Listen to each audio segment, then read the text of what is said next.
ನಮಸ್ಕಾರ ಸ್ನೇಹಿತರೆ, ಚಾನೆಲ್ಗೆ ಸ್ವಾಗತ ಸುಸ್ವಾಗತ. ಸ್ನೇಹಿತರೆ, ದಾನ ಧರ್ಮಗಳಲ್ಲಿ ಎತ್ತಿದ ಕೈ ಎನಿಸಿಕೊಂಡ ಶಿಬಿ ಚಕ್ರವರ್ತಿಯ ಬಗ್ಗೆ ಈ ಸಂಚಿಕೆಯಲ್ಲಿ ತಿಳಿದುಕೊಳ್ಳೋಣ. ಸ್ನೇಹಿತರೆ, ಅದಕ್ಕಿಂತಲೂ ಮೊದಲು ಯಾರೆಲ್ಲ ನನ್ನ ಚಾನೆಲ್ಗೆ ಇನ್ನೂ ಸಬ್ಸ್ಕ್ರೈಬ್ ಆಗದೆ ನೋಡ್ತಾ ಇದ್ದೀರಾ, ದಯವಿಟ್ಟು ನನ್ನ ಚಾನೆಲ್ಗೆ ಸಬ್ಸ್ಕ್ರೈಬ್ ಆಗಿ ಪ್ರೋತ್ಸಾಹಿಸಿ ಪಕ್ಕದಲ್ಲೇ ಕಾಣುವ ಬೆಲ್ ಐಕಾನ್ ಅನ್ನು ಒತ್ತಿ. ಇದರಿಂದ ನನ್ನ ಎಲ್ಲಾ ನೋಟಿಫಿಕೇಶನ್ ನಿಮಗೆ ಮೊದಲು ಬಂದು ತಲುಪುತ್ತದೆ. ಸ್ನೇಹಿತರೆ, ಈ ಸಂಚಿಕೆ ಇಷ್ಟವಾದರೆ ಒಂದು ಲೈಕ್ ಕೊಡಿ ಹಾಗೂ ನಿಮ್ಮ ಅಮೂಲ್ಯವಾದ ಅನಿಸಿಕೆ ಅಭಿಪ್ರಾಯವನ್ನು ತಪ್ಪದೆ ಕಮೆಂಟ್ ಮೂಲಕ ತಿಳಿಸುವುದರಿಂದ ನನಗೂ ಸಹ ಉತ್ತಮ ಸಂಚಿಕೆಯನ್ನು ಹೊರತರಲು ಒಂದು ಪ್ರೇರಣೆಯಾಗುತ್ತದೆ.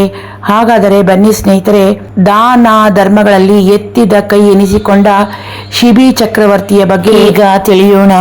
ಸ್ನೇಹಿತರೆ, ಕರ್ಣನಷ್ಟೇ ದಾನ ಧರ್ಮಗಳಲ್ಲಿ ಖ್ಯಾತಿಯನ್ನು ಪಡೆದಂತಹ ಶಿಬಿ ಚಕ್ರವರ್ತಿಯ ರಾಜ್ಯದ ಜನತೆ ಅವನ ಆಡಳಿತದಲ್ಲಿ ಸುಖ ಶಾಂತಿಯಿಂದ ಇದ್ದರು. ಇವನ ಜನಪ್ರಿಯತೆಯನ್ನು ಕಂಡು ಸಹಿಸದ ದೇವೇಂದ್ರ ಹಾಗೂ ಅಗ್ನಿದೇವ ಇವನನ್ನು ಪರೀಕ್ಷಿಸಲು ನಿರ್ಧರಿಸಿದರು. ದೇವೇಂದ್ರ ಗಿಡುಗನಾಗಿ, ಅಗ್ನಿದೇವ ಪಾರಿವಾಳದ ರೂಪ ಧರಿಸಿ ಶಿಬಿ ಚಕ್ರವರ್ತಿಯ ರಾಜ್ಯಕ್ಕೆ ಬಂದರು. ಗಿಡುಗವು ಪಾರಿವಾಳವನ್ನು ಬೆನ್ನಟ್ಟಿತು. ಪಾರಿವಾಳ ಹಾರುತ್ತಾ ಹಾರುತ್ತಾ ಶಿಬಿ ರಾಜನ ಆಸ್ಥಾನಕ್ಕೆ ಬಂದು ಪ್ರಭು ಕಾಪಾಡು ಎಂದು ದೈನ್ಯದಿಂದ ಬೇಡಿಕೊಂಡಿತು. ಸಕಲ ಜೀವ ರಕ್ಷಕನೆನಿಸಿದ್ದ ಶಿಬಿ ಪಾರಿವಾಳವನ್ನು ಕೈಯಲ್ಲಿ ಹಿಡಿದು ರಕ್ಷಿಸುವುದಾಗಿ ಅಭಯವನ್ನು ನೀಡಿದರು. ಮರುಕ್ಷಣ ಧಾವಿಸಿ ಬಂದ ಗಿಡುಗ, ಮಹಾರಾಜ, ಈ ಪಾರಿವಾಳ ನನ್ನ ಆಹಾರ. ನಾನು 3 ದಿನಗಳಿಂದ ಹಸಿದಿದ್ದೇನೆ. ಇದನ್ನು ತಿನ್ನದಿದ್ದರೆ ನಾನು ಸಾಯುತ್ತೇನೆ. ಈ ಪಾರಿವಾಳವನ್ನು ಇತ್ತ ತಳ್ಳು ಎಂದಿತು. ರಾಜನು, ನನ್ನನ್ನೇ ನಂಬಿ ಬಂದ ಪಾರಿವಾಳವನ್ನು ಕೊಡಲು ಸಾಧ್ಯವಿಲ್ಲ. ನಿನಗೆ ಬೇಕಾದರೆ ಬೇರೆ ಮಾಂಸವನ್ನು ಕೊಡುತ್ತೇನೆ ಎಂದು ರಾಜ ಹೇಳಿದ. ಇದನ್ನೇ ಕಾಯುತ್ತಿದ್ದ ಗಿಡುಗ, ಮಹಾರಾಜ, ಬೇರೆ ಮಾಂಸ ಕೊಡುವುದಾದರೆ ಈ ಪಾರಿವಾಳದ ತೂಕದಷ್ಟೇ ನಿನ್ನ ದೇಹದ ಮಾಂಸವನ್ನು ಕೊಡು ಎಂದಿತು. ಅದಕ್ಕೆ ಒಪ್ಪಿದ ರಾಜ ಒಂದು ದೊಡ್ಡ ತಕ್ಕಡಿಯನ್ನು ತರಿಸಿ ಒಂದು ಪರಡಿಯಲ್ಲಿ ಪಾರಿವಾಳವನ್ನಿರಿಸಿ ಇನ್ನೊಂದರಲ್ಲಿ ತನ್ನ ದೇಹದ ಸ್ವಲ್ಪವೇ ಮಾಂಸವನ್ನು ಕತ್ತರಿಸಿ ಹಾಕಲಾರಂಭಿಸಿದ. ಏನಾಶ್ಚರ್ಯ ಗೊತ್ತಾ?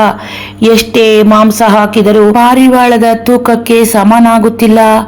ಆಶ್ಚರ್ಯಗೊಂಡ ರಾಜ ಕೊನೆಗೆ ತಾನೇ ಪರಡಿಯಲ್ಲಿ ಕುಳಿತು ಬಿಟ್ಟ.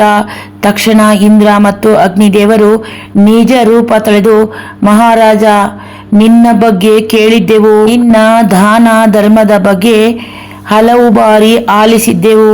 ಅದನ್ನು ನಿಜವಾಗಿ ನೋಡಲು ನಿಮ್ಮನ್ನು ಈ ರೀತಿಯಾಗಿ ಗಿಡುಗ ಹಾಗೂ ಪಾರಿವಾಳವಾಗಿ ಬಂದು ನಿಮ್ಮನ್ನು ಪರೀಕ್ಷಿಸಿದೆವು.